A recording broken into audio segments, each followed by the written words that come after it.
Доминика, бар даяр, кел. Баринарға салам. Салам, видеоблог тартуыбызды улантабыз. Программабыздын өткөн чагырылышында биз климаттын тез өзгөрүүсү тууралуу айтып бергенбиз. Ал эми бүгүнкү тема энергия. Мен климат жана энергиянын ортосунда байланыш бар деп билем. Телекке каршы энергия туурасында азыр маалыматым аз, бирок мага жазылган көрөрмандар абдан көп экен. Ушунун баары сага келди, укмушко. Албетте, мен бардык иштерди алдына ала жасайм да. Сен бар акчаңда энергия туурасында сөз көтөрүп жүрсүң. Менден сурасаң, мен сага мындай эле баарын айтып бермек. Мага физикадан китебим керек. Эми сен мактанга китептен каалаган киши окуп маалымат ала алат. Менин бар акчамды карасаң, мен салган суроого канчалаган жооптор келген. Энергия – бул жылуулук. Энергия бул жарык. Энергия – бул кыймыл.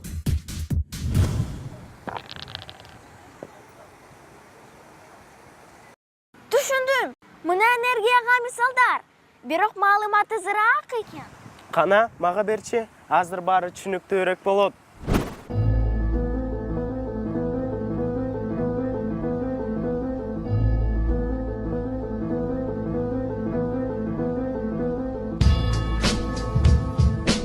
Энергия таң калыштуу көрүнүш. Ал дайыма бизди курчап турат. Энергия адамда, жаныбарда, таш менен сууда, казылып алынган күйүүчү каражаттарда, бак менен абада, дарыя менен көлдөрдө да камтылган. Анын жардамы менен космоска ракеталарды учуруп, машине, корабль, самолетторду дагы кыймылга келтирип, миллиондогон чоң шаарларга жарык бере алабыз. Энергия деген сөз грек тилинен келип чыгып, кыймыл дегенди түшүндүрөт. Энергиянын жардамы менен биз жарыкка, жылуулукка жана байланышка ээ болобуз. Энергиянын формалары көп болот. Мисалы, бир нерсени жылытуу үчүн жылуулук энергиясын колдонобуз. Химиялык реакциянын жүрүшүндө химиялык энергия, ал эми атомдордун жарылышынан улам атомдук энергия келип чыгат. Энергиянын башка түрлөрү дагы бар. Мисалы, электр энергиясы, гравитациялык энергия, күн нурларынын энергиясы жана башка ушундай сыяктуу.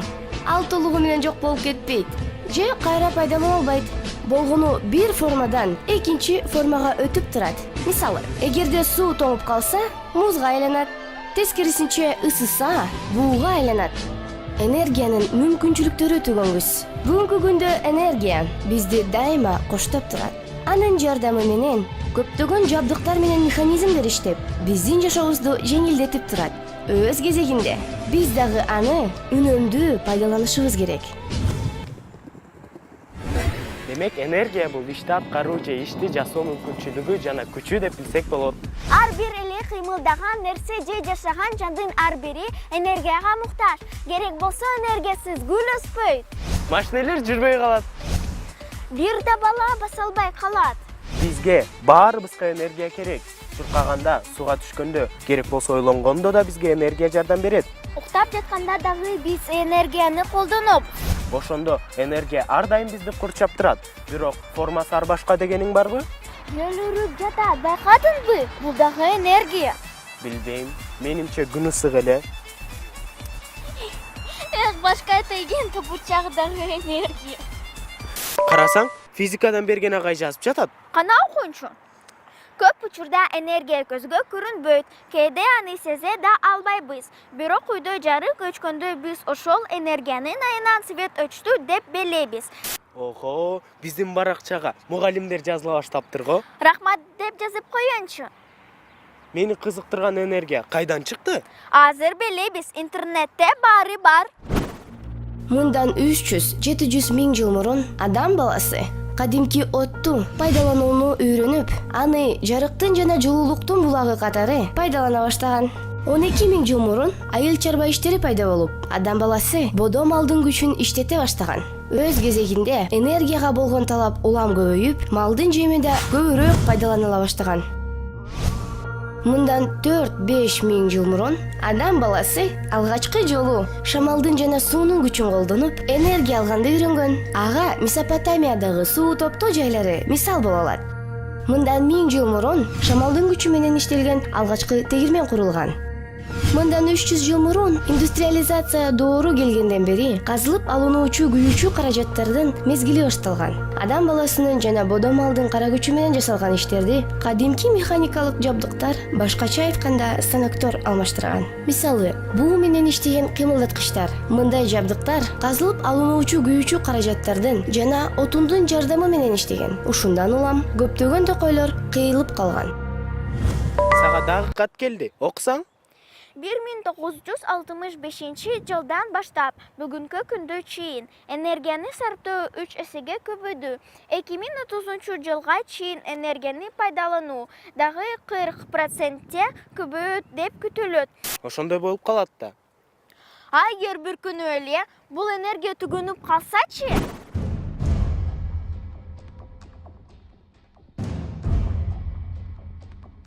Энергия өзү менен өзү жок болуп кетпейт. Жер шарына тийген күндүн ар бир нуру, шамалдын серп эткени, океандагы суунун кыймылынан келген ар бир толкун энергиянын бир бөлүгү болуп саналат. Бул процесстин акыр аягы жок. Анткени булар энергиянын түгөнгүс булагы болуп эсептелет. Алар айлана чөйрөгө тоскоолдук кылбайт, зыян келтирбейт. Андыктан аларды дайыма пайдаланса болот. Бирок дүйнө жүзүндө чыгарылган энергиянын көбү казылып алынган кендердин бир эле жолку пайдалануусунан келип чыгат. Аларга нефть, көмүр жана жаратылыш газы кирет. Булар энергиянын кайра калыбына келбөөчү түрлөрүнө кирет. Жаратылышта булар кайра калыбына келиш үчүн көптөгөн убакыт талап кылынат. Ошондуктан алар энергиянын чектелген түрүнө кирет. Мисалы көмүрдү алалы. Дүйнө жүзүндөгү эң эле эски көмүр чыккан жер мындан 300-400 миллион жыл мурун пайда болгон. Жыл өткөн сайын адам баласына көптөгөн энергия булактары королууда. Бирок жаратылыштагы кара майдын же нефтинин жана жаратылыш газынын көлөмү болгону келечекте 2000-га гана жетиши мүмкүн. Ал эми жаратылыштагы көмүрдүн запастары 170 жылга гана жетет. Көмүр, кара май жаратылыш газын жагууда биз аба ырайынын булганышына, парник газдарын көбөйүшүнө, аларды казалууда жана жеткирүүдө транспорт колдонуп, экосистемаларды бузуп, жашоо шартынын өзгөрүшүнө себепчи болуп, нефть казуучу скважинадагы авариялардан улам океандарды булгап жатабыз. Атомдук электр станциялардагы жарылуудан улам бизде экологиялык катастрофалар болуп жатат. Мисалы катары, Украинадагы Чернобыль, Япониядагы Фукусима.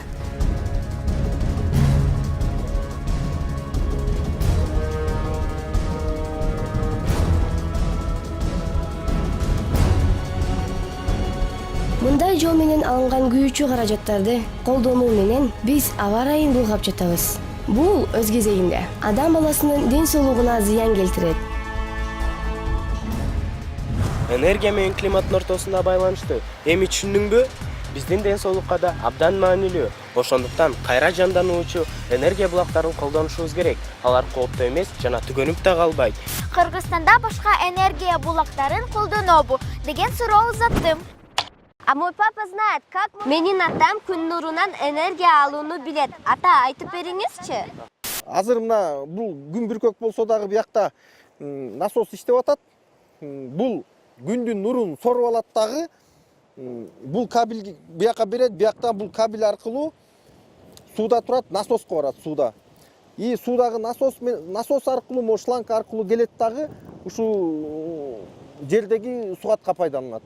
Мына азыр өзүңөр көрүп тургандай, жанагыл насостон келип туруп берип атат мына азыр сууну. Күн бүркөк ошончо дагы азыр где-то бир 2-3 литр секундасына берип атат да. А күн ысык кезде бул деген мунун күчү где-то секундасына 7-8 литр берет. Биздин Покровка мектеби өзгөчө. Качкылач косколдук кылып атасыңар. Биздин мектеп өзгөчө. Анткени бизде күн нурудан жылыткан суу жылыштары коюлган. Ошо кыскасы кандай десем, күн энергиясын колдонуу үчүн эффективдүү ыкмак. Ал сууну жылытат. Ошо. Чын эле кызык экен. Биздин мектепте дагы муну колдонсо болорун билбептирмин. Оба, чын эле сынын экен. Баса, электроэнергия жөнүндө балдарга эч нерсе айтпаптырбыз да. Мына карасаң, бул жерге жазып жатышат. Энергиянын биз колдонуп жүргөн негизги формасы. Бул электр жарыгы. Электр жарыгы тез, ылдамдыгы өтө эле чоң. Эгер сен электр жарыгынын ылдамдыгындай кыймылдасаң, Орто эсеп менен алганда секундасына 300 000 километр. Бул электр жарыгынын ылдамдыгы болуп саналат. Анда жер шарын 1 секундта 8 жолу айланмаксын.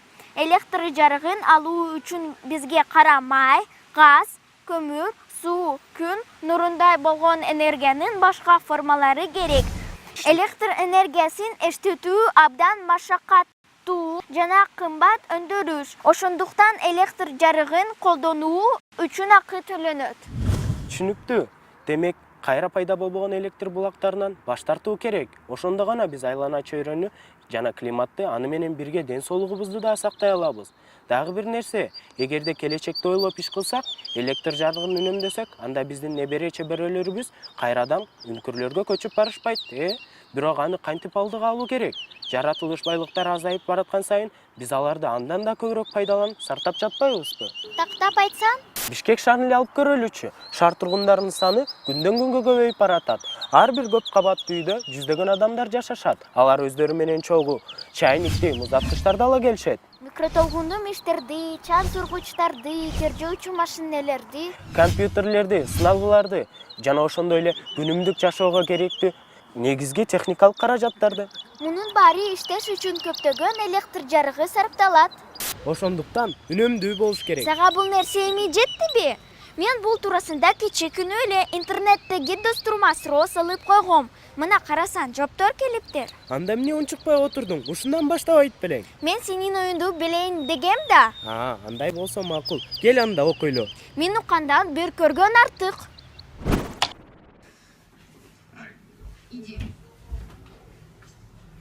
Үйдө эч ким жок болсун, аны өчүрүп койгула. Эгер колдобосоңор башка электр жабдууларын дагы өчүрүп турганыңар жакшы. Уюлдук телефондун зарядкасын токтон сууруп койгула. Сыналгыны, музыкалык борборду, DVD-ни дагы токтон сууруп өчүрүү керек. Муздаткычтар электр жарыгын аябай көп сарптайт. Ошондуктан тамагыңар муздайлык болсо, аны муздаткычтын ичине салбай турганыңар жакшы. Сиз үйүңүзгө жаңы электр жабдыктарын сатып алып жатсаңыз, анда сөз сан A+ жана A2+ классына моделине көңүл буруңуз. Мисалы, муздаткыч, кир жуугуч машина, телевизор. Анткени жогорудагы класстагы моделден сатып алсаңыз, ошондой эле башка өндүрүштөгү электр жабдыктарына караганда электр энергиясын азыраак үнөмдөп, демек сиз электр энергиясын азыраак иштетесиз. Эгерде караңгы кире элек болсо, бөлмөдө жарыктарды күйгүзүүнүн кажети жок. Бир жакка чыгып баратсаң, үйдөгү жарыктарды өчүрүп тур. Ошондо электр жарыгын сарптоо үнөмдүү болот. А биздин үйдө электр энергиясын үнөмдөгөн лампочкалар коюлган. Алар иштегенде электр энергиясы 2 эсе аз сарпталат. Доминика, салам. Терезени көбүрөөк жууп турсаң, үй жарык болот. Негизи эле терезедеги айнектердин кир болгонунан 30% жарык үйгө кирбей калат. Ошондуктан үй караңгы болуп, кайра-кайра лампочкаларды күйгүзүүгө туура келет. Анан дагы үйдөгү жарык берген люстраларды дагы дайыма жууп туруш керек. Ошондо үйдүн ичи дайым жаркылдап турат. Сөзүн төркүн түшүндүң да, кызым? Ооба, түшүндүм. Пайдалуу кеңештер көп экен. Баарынан кызыгы аларды унутпастан дайыма пайдаланып туруш керек экен. Туура айтасың. Бул жакты карасаң, сага дагы эле каттар келип жатат. Бул жерде энергия эффективдүүлүк туурасында да жазылыптыр. Кел окуйбуз. Энергоэффективность — это очень емкое понятие, которое... Энергия эффективдүүлүк бул абдан кеңири түшүнүгү бар нерсе. Түшүнүк бере турган болсом, аз көлөмдө энергия коротуу менен көп продукция өндүрүү мүмкүнчүлүгү. Бирок энергия эффективдүүлүк менен энергияны үнөмдүүнү алмаштыруу керек. Энергияны үнөмдөө бул энергияны эконом кылуу эмес, асырамжалдуу пайдалануу. Ошол эле учурда энергия эффективдүүлүктүн мүмкүнчүлүктөрүнүн бири бөлүгү. Өнүккөн өлкөлөр энергия эффективдүүлүктү колдонууда 1 киловатт-сааттын үнөмдөө менен 5 киловатт-саат өндүрүлгөн энергияны үнөмдөөгө барабар экенин билишет жана алардын бул жааттагы энергияны өнүктүрүү мүмкүнчүлүктөрү абдан жогору. В производстве и развитии страны очень большой. Солнечный коллектор. Боштук күн коллекторунун суу жылытуу мүмкүнчүлүгү түштүк аймактарында 100 градуска чейин жетет. Демек бул коллектор аркылуу жылытылган сууну душта, ашканада жана жылуу пол системаларында андан сырткары жылуулук берүүдө кеңири колдонсо болот. Боштук күн коллектору кыш мезгилинде да күндүн радиациясы тийген сууну жылыта алат. Позволяет нагревать воду и в зимний период, и в рассеянную солнечную радиацию. То есть вот в качестве эксперимента... Бул күн мешеги кандай иштейт? Мен сиздерге иш жүзүндө көргөзүп берем.